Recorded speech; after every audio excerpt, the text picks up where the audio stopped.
What's up, guys? Coach Madden, YouGoProBaseball.com, and I'm here with Nick Shaw from the Baseball Box. If you don't know about the Baseball Box, check down below. Put a link down there for you. And he's going to talk about making throws on the run. You know, we hear all the time, you got to set your feet to make the throw, but guess what? There's a few plays where we can't really set our feet. We got to get rid of the ball quick, and Nick's got some great tips for us. What do you got? That's right.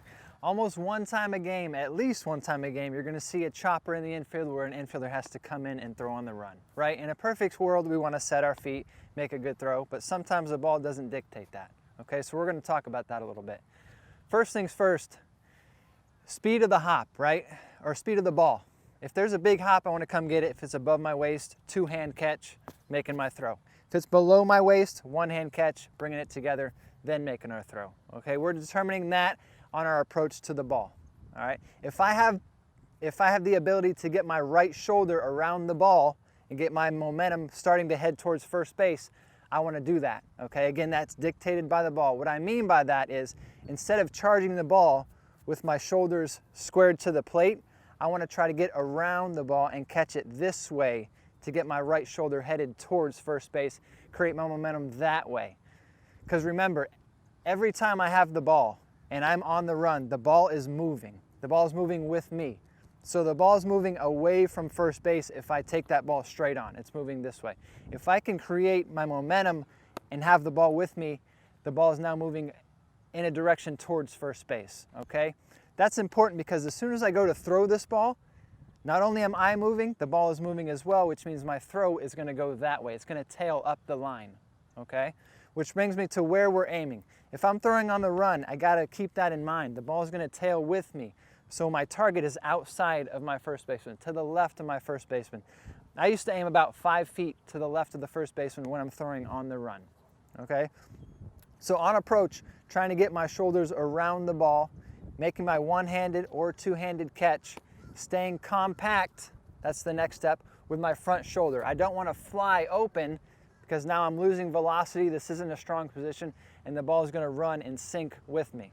Okay, so getting around the ball, making my proper catch, keeping tight with my front shoulder, bringing my glove to my chest, making a throw.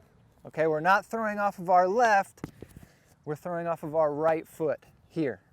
Okay, so glove to the chest, making our throw off of our right foot, keeping in mind that we're running, we don't have the ability to throw over the top anymore, okay? But we don't want to get under 90 degrees, okay? We don't want to get under 90 degrees.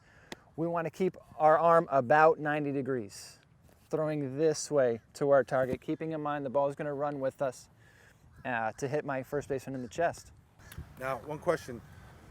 When you're coming through, let's say you can't get fully around that ball, which sometimes happens, and you're not creating that momentum towards first base, or maybe you are. What is the after throw like? Do you peel off away from where you're throwing? Are you trying to go towards where you're throwing? Are you continuing your momentum through the ball where you fielded it? How does that work, or is it different? So I always wanted to keep my momentum either going towards first or as close as I can. I don't want to fall off my throw because the ball is going to move with me.